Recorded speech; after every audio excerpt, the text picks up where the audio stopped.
algumas perguntas aqui. A primeira tem a ver com o modelo de financiamento do investimento, questionando o crescimento da dívida bruta e focando a comparação com países desenvolvidos que não colocam isso no centro do modelo de financiamento. Talvez seja melhor ler a pergunta para interpretar. Então, países desenvolvidos que não tiveram no governo papel central de financiamento do investimento. O modelo do Brasil está fazendo com que a dívida bruta do governo aumente muito. Um modelo menos centrado no Estado não seria melhor?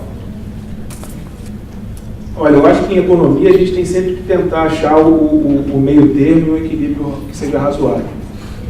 A gente tem, nos países desenvolvidos, boas experiências de bancos públicos que fazem financiamento. Talvez o caso mais emblemático seja o da Alemanha. Tem algumas agências americanas também que fazem isso. Não é surpresa para ninguém o financiamento público para a área de defesa nos Estados Unidos, por exemplo. Mas, aparentemente, nesses países o montante público é um pouco menor que no Brasil. Por outro lado, é fato também que a gente tem uma estrutura de juros que é desalinhada ao resto do mundo. Então, qual é o meio termo disso? É fazer um pouco mais público para compensar essa estrutura de juros? Eu acho que esse talvez, encontrar esse ponto de equilíbrio é o que é razoável para a realidade do país. Então, existem boas experiências para a gente aplicar, mas eu acho que tem que ter essa questão do desalinhamento dos juros como pano de fundo também. E é fato que quando você fala principalmente de investimentos em infraestrutura, você está falando de investimentos em que você precisa fazer um investimento muito grande no começo e o retorno é de muito longo prazo, tem muito risco. Então é normal, como função do setor, acho que me parece ser função do setor público tentar distribuir ou minimizar um pouco mais esse risco para o setor privado. Então eu acho que, mesmo com a questão da dívida bruta, a gente pode diminuir um pouco a mão nisso, mas ainda assim sobra muito espaço para o setor público atuar nessa questão do financiamento, do investimento de longo prazo. A outra pergunta tem a ver com distribuição de renda. Centra-se muito o pensamento progressista em distribuição de renda. Não seria interessante passarmos a buscar maior igualdade na geração de renda, sobretudo disseminando a ideia de que todos devem depender menos das ações governamentais? Essa é outra ação que me parece também ser ação típica de Estado. Normalmente, quando você pega os manuais do setor público, essa está entre as três principais funções do governo, de equilibrar a distribuição de renda. Tem várias formas de você fazer isso, via tributação, via despesa, via igualdade de oportunidade. Normalmente tenta ser pelas três. O que as pessoas têm se dado conta na pesquisa de distribuição de renda nos últimos anos é que determinados níveis de distribuição de renda produzem impactos muito negativos sobre o crescimento. Então, você distribui. O debate dos anos 50 era que você, sei lá, 50, 80, não seja, era que igualdade demais era ruim para a eficiência da economia. O que as pessoas estão dizendo agora também é que desigualdade demais também é disfuncional para a economia. Eu acho que a gente também eu acho que o setor público brasileiro tem função importante nisso, mas aí eu concordo também com a pergunta. A gente tem que equilibrar ex post, mas também tentar equilibrar ex ante. O Estado brasileiro e a sociedade brasileira tem que igualar as oportunidades de geração de renda também. E aí eu queria entrar num tópico que me parece que é pouco estudado no Brasil, até mesmo pela falta de informação, que tem a ver com a distribuição do capital. Não é só a distribuição de renda que é ruim para a economia. A distribuição de capital, ela também é ruim, porque a distribuição de capital ela é responsável, em última instância, por diminuir a oportunidade de quem não tem acesso ao capital. Seja capital humano, seja capital físico também, ou estoque de riqueza. Então, eu vejo com bons olhos essas pesquisas recentes aí sobre o impacto que a distribuição de capital tem na economia. Simplesmente a gente não tem conhecimento sobre isso no país. A gente já avançou em distribuição de renda, mas eu acredito que a gente tem algo a avançar ainda em distribuição de capital. Outra pergunta: por que o governo não aproveitou o momento da necessidade de ajuste fiscal para iniciar um forte debate sobre a revisão do imposto de renda com a criação de alíquotas para rendas muito elevadas ou a elevação dos impostos sobre herança e patrimônios elevados? Na sexta-feira, quem teve a oportunidade de acompanhar o anúncio das medidas de tributação sobre a folha, o ministro Levi mencionou a questão do imposto sobre grandes fortunas. Aí,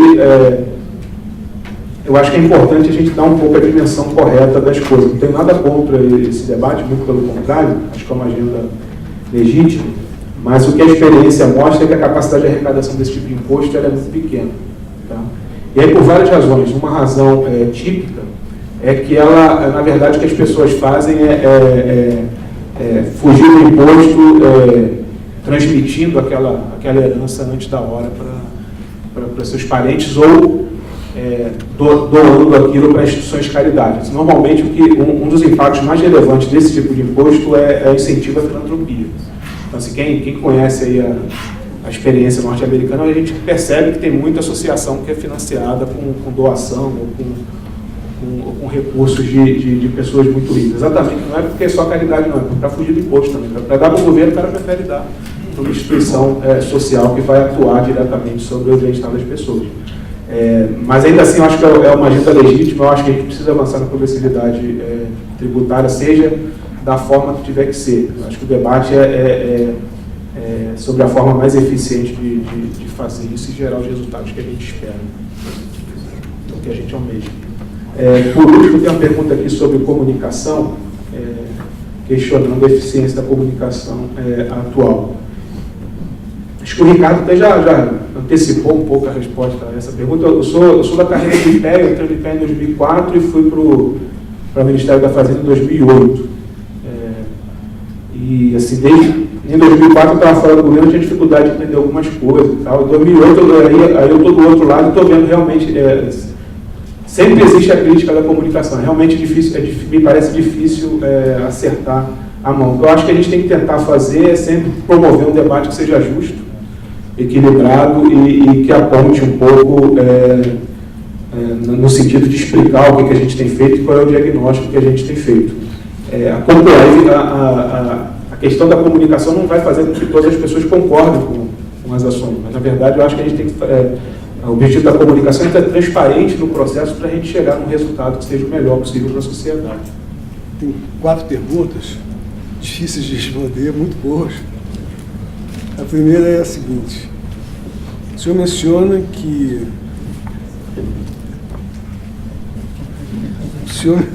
Agora sim. O senhor menciona que não temos problemas estruturais, mas eu me permitiria discordar.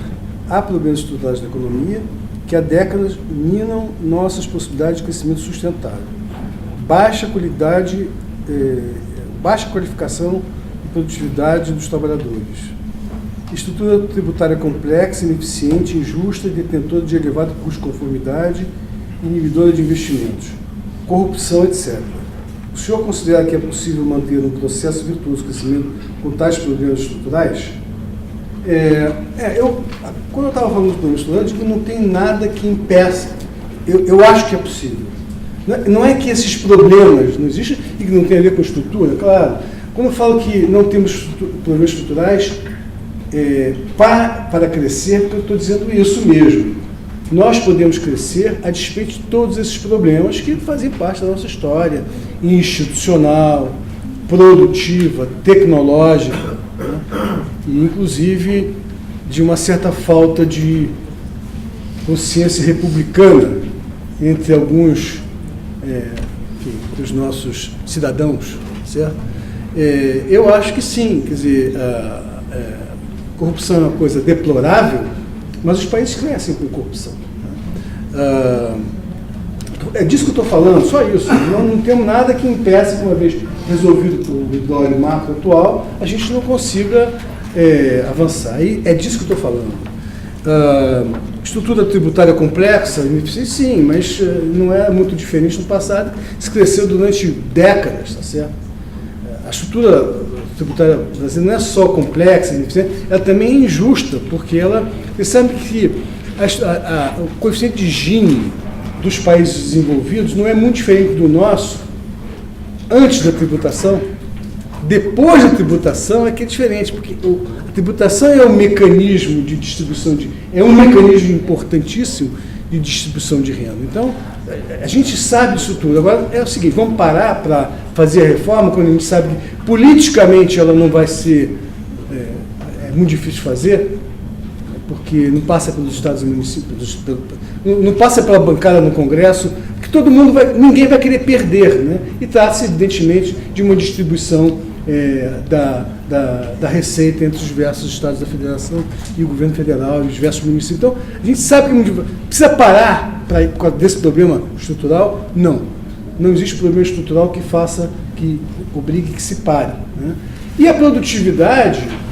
Mais ainda porque o aumento de produtividade é um resultado da expansão da economia e dos investimentos. Tem uma trilogia que está sempre junta. Crescimento econômico, investimento e aumento de produtividade. Duvido que vocês acham, país ou momento da história, que tenha feito aumento de produtividade do trabalhador sem crescimento e sem investimento. É claro que tem uma dimensão do investimento que é a educação, a capacitação, etc. Mas...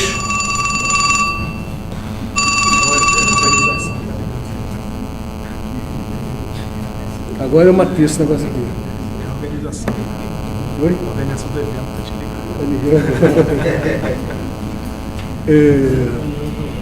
Então é isso, quer dizer, produtividade também, claro que é educação, mas produtividade cresce quando o investimento físico cresce. Em infraestrutura, na indústria, e o investimento em inovação, em capacitação de trabalhadores. Né? É isso. Então, se a gente não... A história brasileira da produtividade, quem fez essa pergunta? Muito boa. A história brasileira de aumento de produtividade é essa. Quando cresceu e quando investiu porque cresceu, quando fez as duas coisas, aumentou a produtividade. Quando parou de fazer isso, parou de aumentar a produtividade. Portanto, o problema de aumento de produtividade é um problema de crescimento e de investimento consequente do crescimento. Não é que não tem que fazer também educação junto, que é uma responsabilidade pública, como diz muito bem Manuel. A segunda pergunta, segundo e terceiro estão juntos.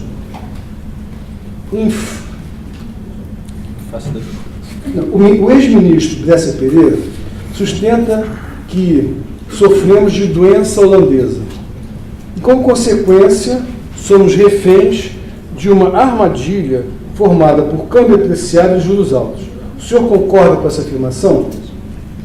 E depois tem... E a inserção internacional da economia? Seremos sempre um país baseado em recursos naturais? Que é outra pergunta que vai na mesma direção. A preocupação básica do Bresser, de quem fez a pergunta, é corretíssima. Sem indústria a gente não vai muito longe, porque a gente não vai ter divisas necessárias para as nossas importações, e quando a gente não tem isso, isso bate no câmbio, e quando bate no câmbio, né, falta. O mercado está ruim para o dólar, você tem um impacto inflacionário, quando tem... Assim, então é indispensável, do ponto de vista de balanço de pagamento, do ponto de vista de emprego, do ponto de vista de tecnologia, né, de aumento de produtividade, é central. Só que você tem que saber como é que a gente faz isso. Você tem 3 formas. Né, quer dizer, você tem uma que desiste logo da indústria, vai fazer outras coisas, que é a forma, digamos assim, de segurar a inflação pelo câmbio, com a 1,60. Você tem a fórmula que o Bresser Pereira preconiza, eu não sei se ele diz que é R$3 por dólar, 3,20, ou quanto será o dólar que daria competitividade, né? Já está a 2,90, já não está muito longe da dele, vamos ver qual é o impacto inflacionário disso, enfim. Mas eu trabalho na coluna do meio, sou coluna do meio nesse caso. Por quê? Porque eu preciso, por um lado, de aumento de dar competitividade para o industrial brasileiro, e o câmbio ajuda nessa competitividade, eu não ficaria nisso aí, eu preciso de muito mais coisa, de política industrial, etc. Mas eu preciso também, e talvez fundamentalmente, de demanda efetiva. E o que acontece com um câmbio desvalorizado? Ele impacta a inflação, tira dinheiro de quem está comprando, diminui o salário real, o cara pode se endividar menos, e o industrial não vai investir por causa do câmbio, se ele não tiver demanda efetiva. Ele não vai fazer isso. Como o câmbio sozinho não vai ajudar a se inserir nas cadeias globais, eu preciso, quer dizer, do ponto de vista desse projeto que eu expus na primeira parte da minha exposição, eu preciso manter salário. Eu tenho que preservar o salário real da economia brasileira, tenho que aumentar, pelo menos de acordo com a produtividade, se preferência até um pouco mais. Eu preciso disso. E a fórmula, enfim, o que eu não ouvi ainda no campo, eu respeito muitíssimo o Décio Pereira, um intelectual, gosto muito dele pessoalmente, inclusive. Mas eu infelizmente acho que não existe essa fórmula mágica de botar o câmbio em cima sem impactos fortes sobre o salário real, o consumo de massa, a demanda efetiva. Essa é a minha visão. Então eu preciso da coluna do meio, até mesmo para recuperar a indústria. E eu acho, já avançando um pouco nesse ponto, eu acho que nós temos que ter, nós nunca tivemos 3 coisas em simultâneo nos últimos, 20 anos. A gente precisa de 3 coisas em simultâneo. A gente precisa de demanda efetiva, os casos investirem, percepção de que vai se voltar a crescer. A gente precisa de uma taxa de câmbio menos desfavorável, ela está aí. Eu acho até que, provavelmente, enfim, não vou dar uma bola de cristal do que vai acontecer, né? Mas se essa taxa de câmbio que está aí não tiver um impacto inflacionário muito forte, quem sabe ela vai ajudar muito a indústria também. E eu preciso de muita política industrial. E nessa política industrial é uma política de compra do Estado, certo? É uma política de fortalecimento de inovação. Eu acho que o Estado brasileiro não conhece a agenda tecnológica das grandes empresas atuantes no Brasil. Porque em todos os lugares do mundo onde a tecnologia dá certo e avança com o apoio do Estado, é por compras de Estado e parcerias entre Estado e setor privado, no sentido do desenvolvimento de campos tecnológicos, de fronteira tecnológica. É assim em todos os lugares onde esse negócio dá certo. No Japão, na Alemanha, nos Estados Unidos, na China e até, em parte, na Índia. Como a gente não tem uma NASA aqui, a gente não tem um grande comprador de armamentos, etc., pelo menos as parcerias, o BNDES, a FINEP deviam estabelecer parcerias com as empresas em contratos de risco, que são muito mais eficientes para você acertar naquilo que você quer, em contratos de risco com empresas que estão com medo de seguir certas trajetórias onde elas têm potencial, porque não acreditam no futuro do Brasil ou alguma coisa parecida. Ou gastam muito dinheiro, tem um risco tecnológico sempre é grande. Então, eu acho que nós ainda não começamos a fazer uma política tecnológica de inovação que efetivamente vai oferecer uma fronteira de expansão pela via da inovação para empresas atuantes no Brasil, seja multinacional, seja nacional. Então, quer dizer, essas reflexões que eu faço em relação ao que está por detrás dessa pergunta aqui, que é a questão da gente ter uma economia diversificada e não uma economia concentrada, especializada em recursos naturais e em serviços. E a última pergunta é sobre... Eu vou saltar aqui a leitura dela como um todo. No final, a pergunta é a seguinte. O nível de importância que o núcleo decisório da UPPA reflete... ele fala de um diagnóstico anterior. Eu vou ler o diagnóstico. No PPA, as iniciativas são consubstanciadas por sua fonte de recursos e pelas medidas orçamentárias e não orçamentárias e pelas medidas institucionais, normativas e regulatórias. No contexto em que, sob qualquer ideologia, é inevitável, é inegável a importância da previsibilidade e clareza, tem o PPA hoje uma oportunidade única de comunicar as novas escolhas, as medidas a serem comunicadas com antecedência, bem como a mensuração dos seus impactos. De alguma forma, o PPA, mesmo hoje, apresenta de forma coordenada missões e estratégias de governo, redes de influência de cidades, polos produtivos e problemas sistêmicos, falta de qualificação, etc. Pergunto, o nível de importância que o núcleo decisório dá ao PPA reflete esse diagnóstico? Se a sua afirmação é negativa, enfim, não entendi a letra no final, mas essa é a pergunta. Olha, eu acho que talvez o PPA ainda não tenha conseguido cumprir uma tarefa que ele deve estar na Constituição brasileira e que é muito raro hoje em dia, né, com o neoliberalismo que graçou por toda a América Latina, sabe? Que é ser uma espécie de uma referência de um think tank, né, onde o conjunto de problemas que o governo vai enfrentando e a estratégia que ele pretende seguir se reúne. Eu acho que isso daqui é um trabalho de comunicação das coisas que se realizam. O Sebastião Soares, que foi secretário da SPI no começo do governo Lula, eu fui lá ajudar ele nesse negócio, ele falou assim, Ricardo, depois da primeira visita, ele disse, Ricardo, eu não sabia que existia um lugar desse no Brasil, isso aqui é primeiro mundo. Falou ele sobre a equipe de trabalho da SPI daquela época. Então, existe uma inteligência, né, que não é acadêmica, é uma inteligência, é uma coisa mesmo intelectual, com capacidade analítica, que consegue reunir ali, de uma forma ordenada, um conjunto fantástico de problemas do Brasil, certo? Que organiza, está pago para isso, tá certo? E tem os especialistas que trazem. Eu acho que a ideia da Estratégia Nacional de Desenvolvimento, como um todo, e colocar esses elementos como partes constitutivas dessa estratégia, que foi uma coisa realizada nos últimos anos, isso devia ser carinhosamente disseminado no governo federal, carinhosamente transmitido para a sociedade civil e carinhosamente disseminado nos estados e municípios, que também têm os seus PPAs.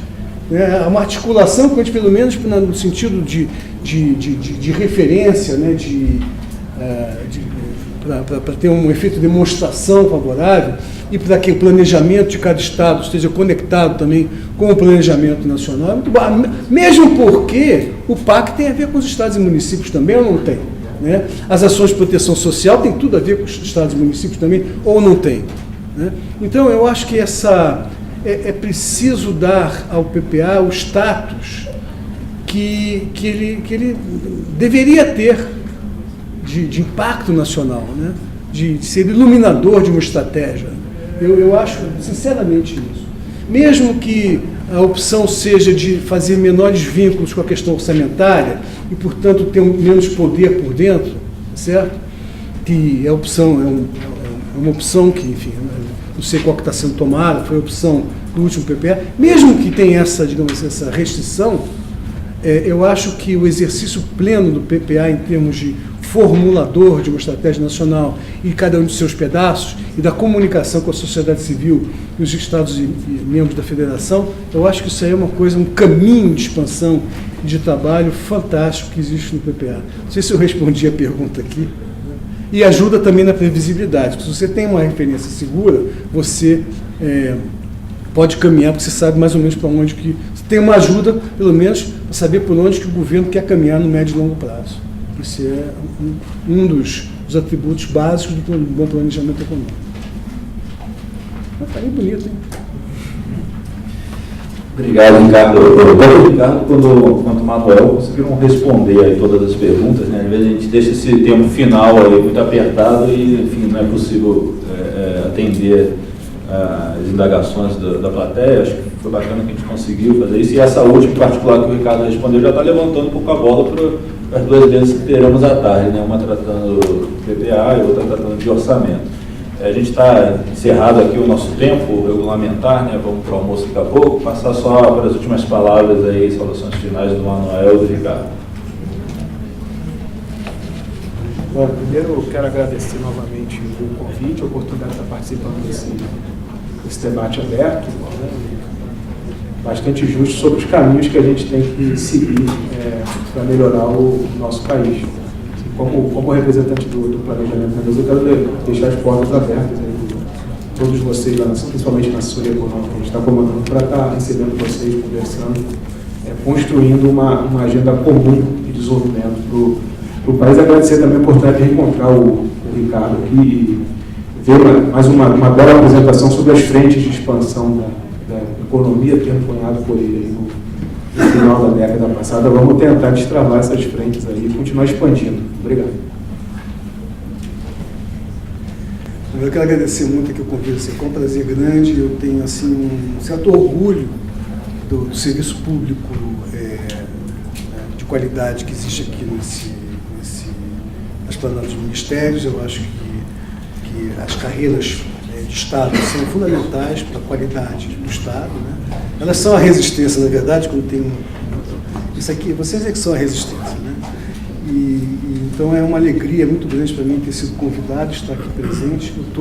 As portas da UFRJ estão abertas e eu estou sempre disponível para vir conversar com vocês quando vocês quiserem. Muito obrigado pelo convite, pela oportunidade.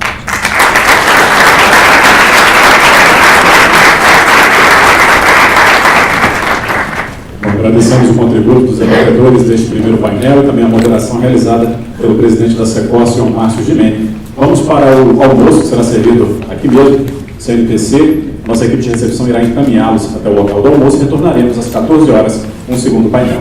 Até breve.